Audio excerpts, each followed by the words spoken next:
What is up, everyone? I hope you're all doing well.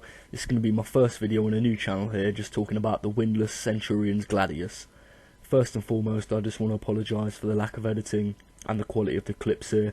It's only I went on YouTube myself, so there wasn't really much for this in terms of owners of the sword, and thought I would go over it a bit. So this is a Pompeii style Gladius with a 50cm blade, or 20 inches. The sword overall should be weighing about 1.5 pounds. I believe it weighs a quarter more than that, just for the added cosmetic features on the guard there. Could also be due to the difference in materials that they're using, so it's slightly accurate there. The width of the blade is 5 centimeters, which is very accurate. Obviously wood handle. The pommel is also nutted, which I know many of you will be extremely happy with. And the blade itself is a tempered high carbon steel, although Kult of Athena doesn't specify which is a little bit fishy to me, but you know. For the next few brief clips, we're just going to take a quick look at the scabbard here, and the blade, me unsheathing it, so you can see all of that.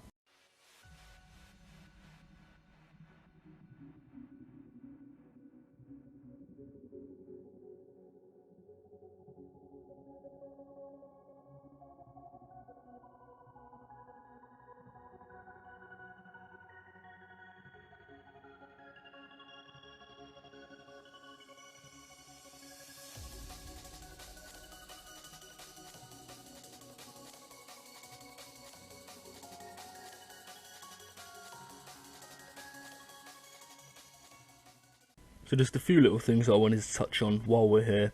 The scabbard does come obviously with a leather strap that you can put around your shoulder, and fixings that you could attach it. But it's more of the pattern that I wanted to show you guys here. As you can see, it's kind of a floral pattern. This is not exactly what I would specifically choose myself for a Centurions Gladius. I would feel it'd be better if they had more of a generic Rome feeling or pattern to it. Not to say that it's not beautiful, it's just not what I would personally pick.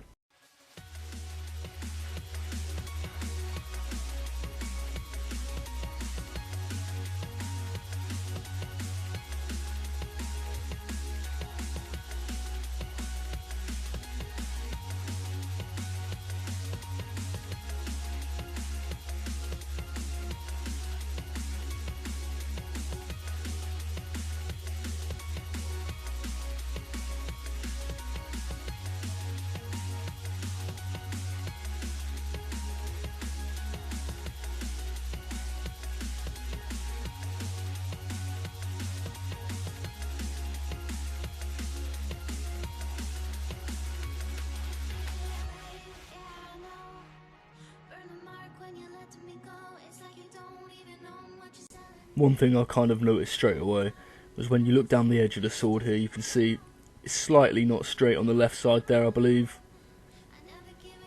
And now on the right, now I flipped it. That definitely needs touching up, and I'm not very happy with that.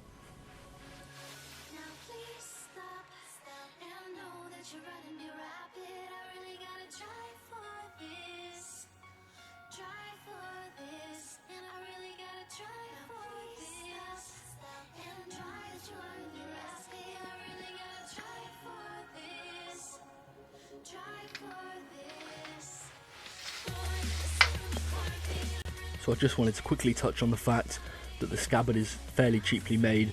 There is a lot of play with the sword, and obviously if you were to turn the scabbard, the sword may fall out.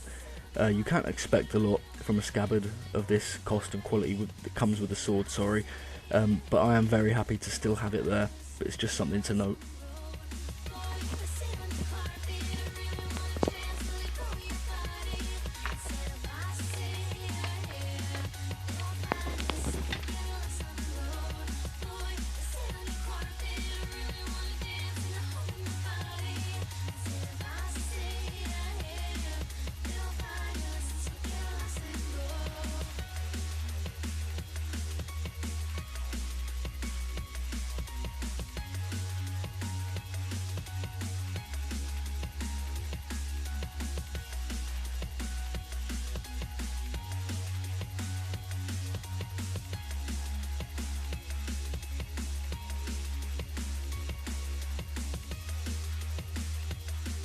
So what are my final thoughts on this sword? Well, obviously it's a very beautiful sword, you can see all around. I'm very, very happy with it. There's a few aspects that I wish would change, such as the blade not being straight there at the edge. I don't know how that was done, not picked up. I did get the last of the batch, as I noticed it went into back order after I purchased it, so I could have just got, you know, the worse for wear one, so to speak, which is a shame. I am very happy about it though, with the sword overall. It cost me $222 from Kult of Athena. I had to pay a lot of tax and shipping on that, so something to keep into account if you are not in the USA. Although the sword is listed as battle ready, you can see from the cutting test there that the Kult of Athena's sharpening service is renownedly not up to scratch. It's half cutting, half tearing the paper instead. Although a good thing to be said is that I can't actually see any deficits with the item by eye. It looks all well made, apart from the edge there I complained about earlier. Now they didn't specify what type of high carbon steel it was, so we don't know how that's going to hold up in cutting test. Perhaps we will find out in the future if you guys want to know. I can honestly recommend buying this for the price. It's very cheap and the scabbard is a very nice addition. There are a few faults, like I said, very small things, the edge being fairly bigger, but it is fixable, you know, so there is that to take into account. So thank you all for listening. I hope you enjoyed the video. Like, comment and subscribe. Even if it's negative, I'd love to know.